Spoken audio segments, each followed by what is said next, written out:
It was a cloudy day in Bangalore, and as I was riding my Bajaj Pulsar in the most congested road in the city, a girl in a Suzuki Axis cut me off and took a right turn without giving an indicator. I hit my brakes hard as my rear wheel skidded towards the right and came to a stop. A girl in a far less superior vehicle had just cut me off, and all forms of sexism and classism were swirling in my head.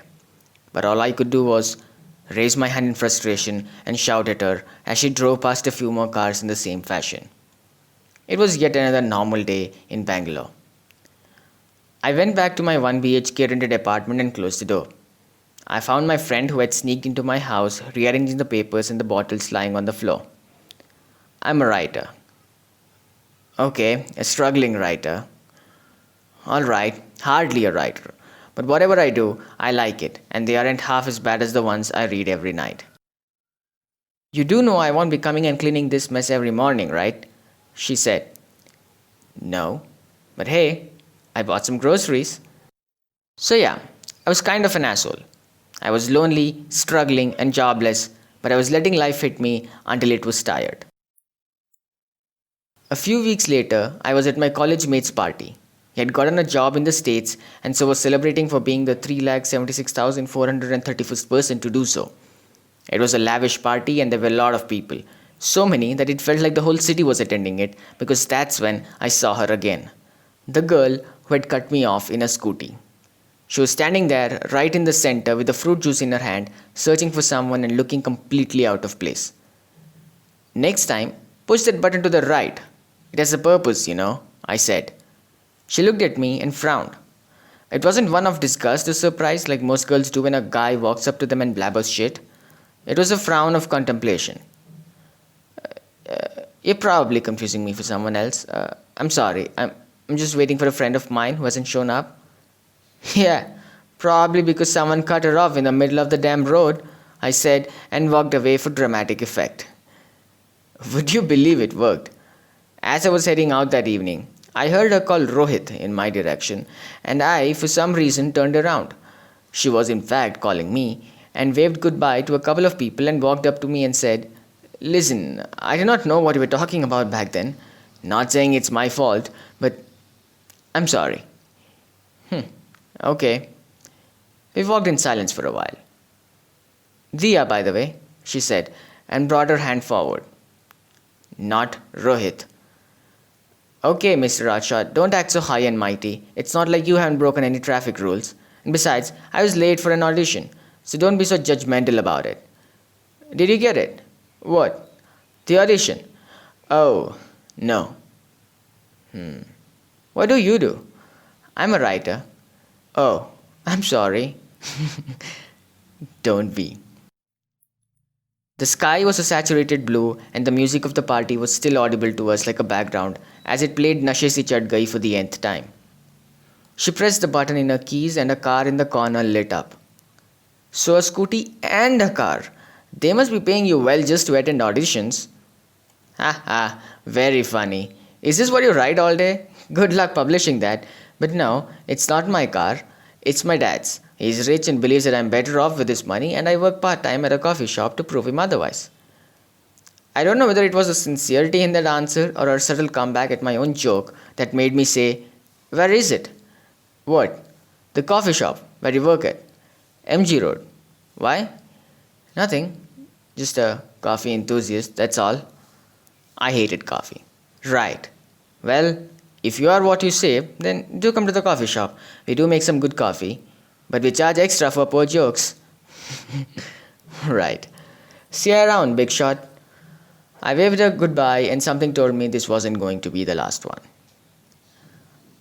I kept down my excitement for a few days and then walked into 3 different coffee shops on MG Road before I found her. 90 ml of highly concentrated liquid coffee beans were churning in my stomach. Hi, I said. She raised her head and looked at me. And this was the key moment. Kids, if you want to know whether someone is interested in you, look for the very first reaction. If it involves 70% surprise and 30% smile, you should be okay. If not, make small talk and walk away as smoothly as you can and hope to God you never meet her again. And when she looked up at me, it was a moment of bliss, a reaction with all the right emotions. What are you doing here? She asked, the smile still on her face. I thought you deserved an apology. For? For being an ass at the party. Why do I have a feeling you've never done this before? First time for everything, right? So this is how it's going to be, huh? Each of us apologizing in turns for our past sins. I mean, it's not a bad way to know each other, is it? Alright, take a table. My break starts in 10 minutes. Actually, I did come just for the coffee. Don't push it. Alright. We walked out of the coffee shop in 10 minutes. It was true. She did come from a rich family, but was never interested in the money. Her aunt was an actress and she inspired to be one. I talked about how I was the rejected underdog in my family, my ambitions, fears, and dreams. We talked. Talked a lot, in fact, about movies, books, music, art, society, passion, careers, relationships. Oh, and this just did not happen that day. This happened for weeks to come. Basically, what would take me 5 years to open up with someone, I did in 5 weeks. We had some of the best days that summer. She would come to my place with some raised eyebrows from my neighbors, of course, or I would pick her up from her place and we would go out. Eating together, meeting new people, going to new places, fancy stuff, casual stuff, attending parties in galleries and feasts and stand up gigs, singing, dancing, and cracking poor jokes. We even moved in together.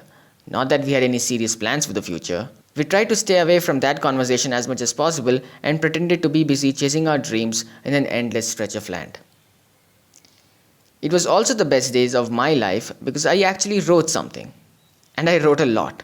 So much that I ended up writing a whole book. So much that I went to a publisher and they accepted it. Dia was ecstatic. She was more happy for me than I was for myself. Things were looking good. For me, for both of us. The book started selling and my publisher recommended I do a tour around the country.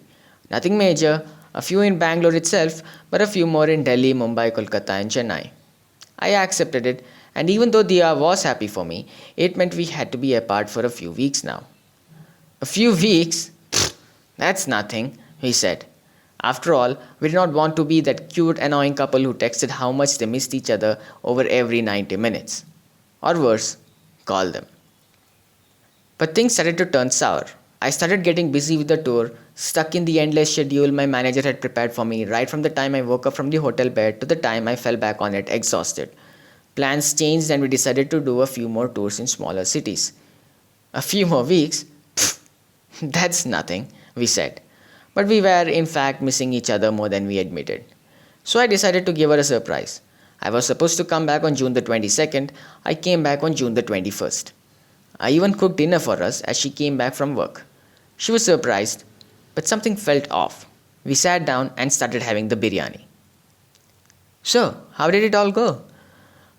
It was exhausting. All that work, I just missed home. I'm really glad I'm back. Mm-hmm.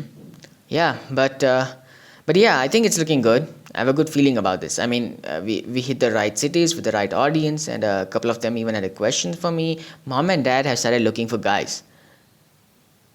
What? The other day they WhatsApped me a couple of photos. And? And nothing. So what did you say? I didn't say anything. What does that mean? Nothing. Dia, what's going on? I mean, they did complain about you and your tour. What about it? You know, how feeble and tricky it can be, and there's not a lot of money at the beginning. Since when have you cared about money? And yeah, I mean, it's an investment. Your dad would know the meaning of that word. You said it yourself, it was tiring. And I also said that I'm having a good feeling about this. Jesus, were you even listening? I don't know. They're looking and talking to people and they wouldn't accept you unless you come up with a solid result. A solid result. Please tell me you're kidding. Maybe you just liked me when I was on my ass because it made you feel better about yourself. And just like that, it was all over. I shouldn't have said it. I definitely didn't mean it. But words tend to have an effect on people when you least expect it. We drifted away from each other in a few weeks. I became busy with my tour once again, and she went back to her parents' house. Heard that the guy she was marrying was the youngest CEO in some promising company. If there's any consolation, I don't blame her for what she did. In a country like India, there's only so much a girl's parents allow. And the fact that they allowed us to do so many things in the first place was a blessing by itself. But the worst part was Dia wanted to be an actress and a dancer, and she could be none of that. She locked her dreams in the dowry and sold it to the groom. It wasn't until some 5 years later, on a Friday night when I was doing a book tour in US in a club, did I see her again. She hadn't changed a bit. She was with her husband, of course. "Hey man, big fan of your work." The guy came and shook my hand. "Thanks," I said and gave a smug smile. "Can we take a photo?" "Sure."